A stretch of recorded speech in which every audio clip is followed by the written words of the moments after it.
Niemcy, którzy konwojowali tą grupę, wyrwali między innymi brata mojego i mnie również, dzieciaki, wysunęli naprzód tej kolumny i dosłownie Jurkowi położył karabin na ramieniu i zaczęli strzelać do powstańców.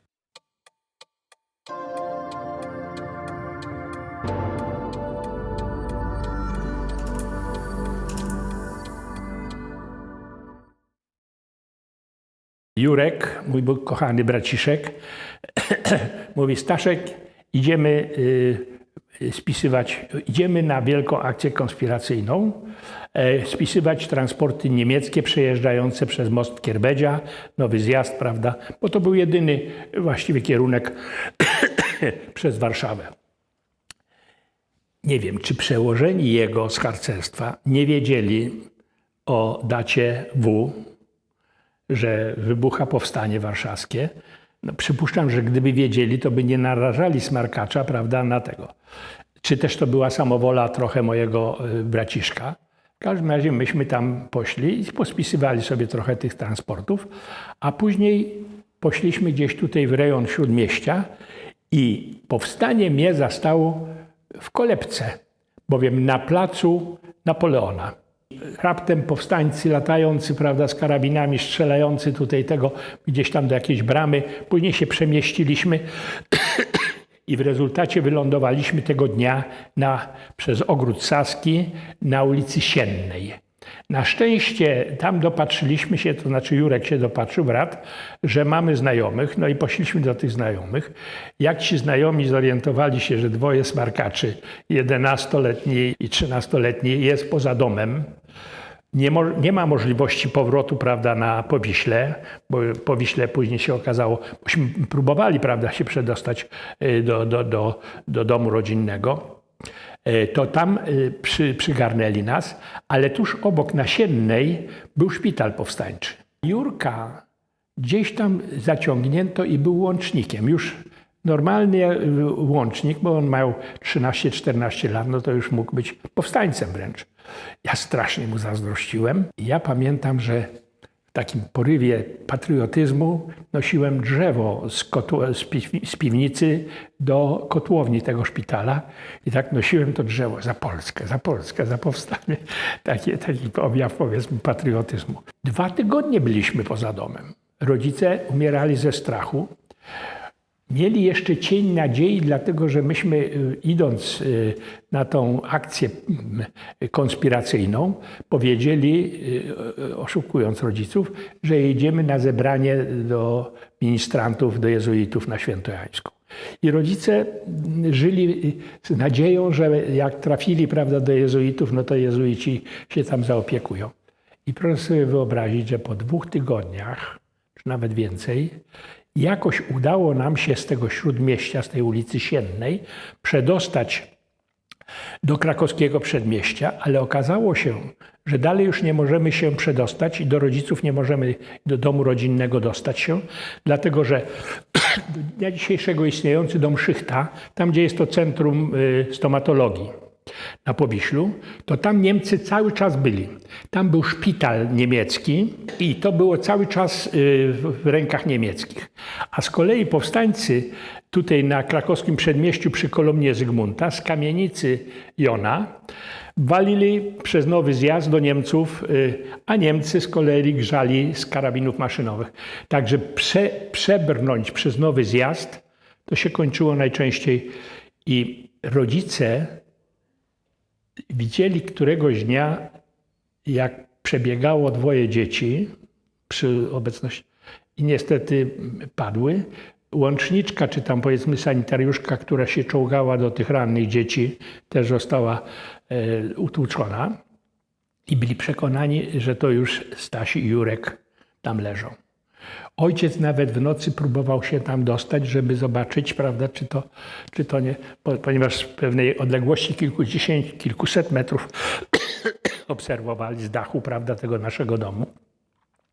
Ale my szczęśliwie byliśmy u jezuitów. Oczywiście jezuici nas przyjęli cudownie i służyliśmy do mszy świętej u słynnego ojca Rostworowskiego, taki jezuita, cudowna postać, służymy do mszy i wtedy słyszymy krzyk człowieka. Dzieci kochane, to wy żyjecie? Okazuje się, że ojciec przedostał się, prawda, z tej fabryki gdzieś tamtego, bo tam był wcielony i zobaczył, że 2 aniołki służą do mszy świętej.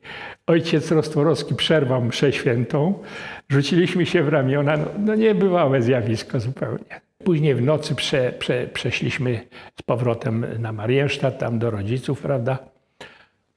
Jak również przeżyłem ja jako dziecko niebywałe wydarzenie, bo to były pierwsze dnie powstania warszawskiego. Stare miasto było nasycone oddziałami powstańczymi i na ulicy Długiej,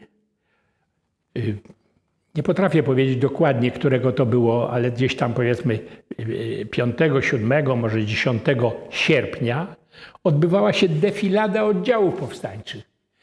Jedyna defilada oddziałów powstańczych w okupowanej Europie niemieckiej, prawda? Także to było przeżycie niebywałe. Powstańcy tak twardo maszerowali, prawda? Jeszcze nie umundurowani, ale fajne to. A mnie to ja to prawie się do nieba unosiłem na ulicy Długiej. No a później zaczęło się piekło na tym Starym Mieście. Tam to już była jadka zupełna.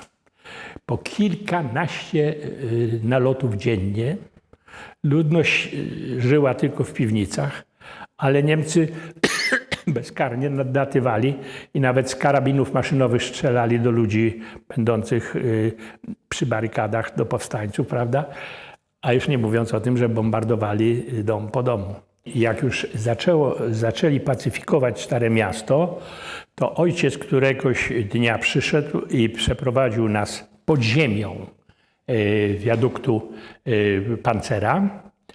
Górą była komunikacja, a dołem były takie wielkie hangary niemieckie. Tam Niemcy sobie zorganizowali, ale tam było przejście, więc to było bezpieczne.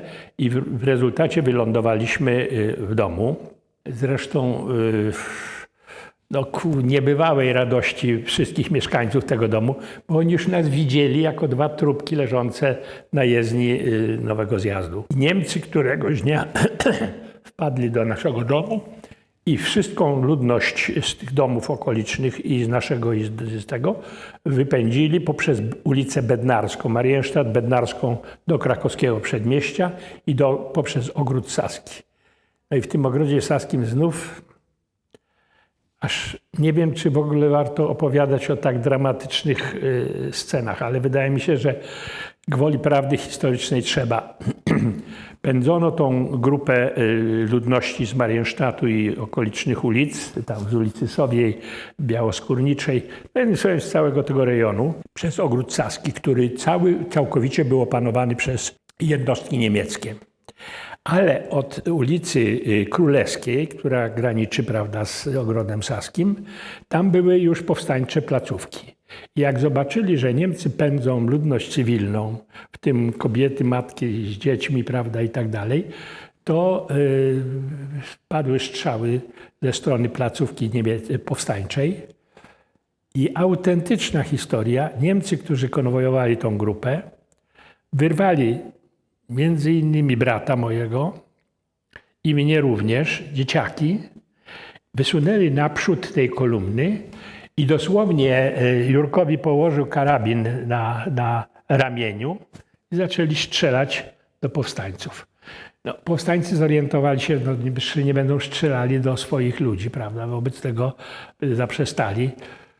I pamiętam, że w czasie tego przepędzania przez ogród główną tą aleją, ponieważ ostro padały strzały z jednej i z drugiej strony, taki starszy człowiek za nami szedł i w pewnym momencie padł, upadł na jezdnię. Ja się patrzę, a tutaj wypływa dosłownie mózg z głowy. No znów to jest przeżycie, które zapadło mi na całe życie. Nie to, że trup, prawda, tylko no, konający człowiek, jeszcze jakieś konwulsyjne ruchy, prawda, i tutaj wypływające z czaszki rozbitej, prawda. Odrobinę dalej doszliśmy do hal mirowskich, do dzisiejszych hal mirowskich i tutaj straszny zapach, bo okazuje się, że Niemcy w pierwszych dniach do 8 sierpnia ludność z okolicznych domów wypędzali i masowo rozstrzeliwali. Wszystkich, jak leci. I tam 100 trupów. I Niemcy oblili to benzyną i palili. A tą grupę przepędzali koło nas, dosłownie z odległości 3-5 metrów przechodziliśmy koło tego stosu. No i zapach palących się ciał ludzkich jest straszny. Zapamiętałem ten zapach na całe życie. Doprowadzono nas do ulicy Bema. I tu znów niecodzienne wydarzenie, bo w pewnym momencie zatrzymano całą tą kolumnę. Nie wiem z jakich powodów, rozstawiono nas pod ścianą, tam taka wielka budynek szkolny, jest do dnia dzisiejszego ten budynek, pod tym budynkiem, a po przeciwnej stronie rozłożyło się na chodniku takie Sonderkommando z karabinem maszynowym, właściwie przygotowanym do egzekucji. A ponieważ to był jeszcze ten okres, kiedy masowo rozstrzeliwano warszawiaków, no to musieliśmy się liczyć z tym, że za moment padną strzały i trzymali nas tam z godzinę albo jeszcze dłużej. Ten czas, no to oczywiście ja pamiętam, że pytałem mamę, brata, ludzi, prawda, co tego, nikt nie mógł. I za moment, znaczy po tym czasie podjechał samochód z jakimś oficerem niemieckim i widocznie padła inna komenda, dlatego że z powrotem nas do grupy i popędzili do dworca zachodniego, do kolei elektrycznej i tam na perony i załadowali nie w wagony ciężarowe, tak jak normalnie, tylko w normalnie elektryczną i przywieźli nas do Pruszkowa, ale nie wieźli na teren tego obozu, czyli zakładów kolejowych, tylko wysadzili nas na normalnej stacji i przepędzali nas przez ulicę Pruszkowa w kierunku właśnie tego. I w pewnym momencie, kiedy przechodziliśmy koło fryzjerni, koło zakładu fryzjerskiego, otworzyły się drzwi tego zakładu i facet nas wciągnął dwóch do tego zakładu fryzjerskiego. Mama zorientowała się, prawda, że to jest jakaś nadzieja, prawda? Powiedziała, a co ze mną? I on też wciągnął mamę. Natychmiast nas wsadził, a okazuje się, że jeszcze wcześniej gdzieś tam dwóch mężczyzn też z tego transportu uratował. Błyskawicznie ich ubrał w te kitle fryzjerskie, posadził nas, dwójkę dzieciarów, prawda, na fotelach, udawali, że nas strzygą. Mamę schował gdzieś tam. Niemiec się zorientował, że tutaj coś jakiegoś tego, wszedł do tego zakładu fryzjerskiego, no ale zobaczył, siedzi dwoje dzieci, prawda, strzygą ich, no to prawdopodobnie machnął ręką. No i w rezultacie wylądowaliśmy na wolności, a ponieważ jako ministranci jeździliśmy do takiego zakonnego majątku Walendów, prowadzone przez siostry zakonne. Wobec tego podeszliśmy tam, siostry nas tam przyjęły, mama zaczęła pracować tam pół inteligenckiej Warszawy było, prawda, w tym Walendowie. Siostry się bardzo ładnie zachowywały. A ja pamiętam tylko, że kiedyś z siostrami pojechałem do Nadarzyna, to jest obok, furmanką na jakieś tam zaopatrzenie. A ponieważ się rwałem do każdej roboty, wobec tego szczególnie powiedzmy prowadzenia konia, prawda, i powożenie furmanką. I jak sam raz był prawdopodobnie ten słynny nalot aliantów na Warszawę, gdzie raptem nad Warszawą zawisło kilkadziesiąt samolotów Superfortecy, rozjazgotała się artyleria niemiecka, prawda, która strzelała. I widziałem, jak jakiś tam, prawda, z palącego się samolotu wyskoczył lotnik. I jak leciał na spadochronie, a Niemcy walili do niego. Znaczy to nie był jeden, tylko cała grupa, prawda, tam ludzi. Także, a poza tym jak patrzyłem na palącą się Warszawę, szczególnie wieczorami, jak łuny były, prawda, i tak dalej. To pamiętając, że ojciec jest w Warszawie, w tym piekle, no to też przeżywałem to, czy jeszcze żyje, czy... Poza tym w pewnym momencie w tym Walendowie zjawił się ojciec jezuita, ojciec Mroczek, który opowiadał, jak Niemcy spacyfikowali słynne Bobolanum, czyli tą siedzibę. Mianowicie całą ludność spędzili do piwnicy, która tam ocalała, i wrzucali przez okna granaty.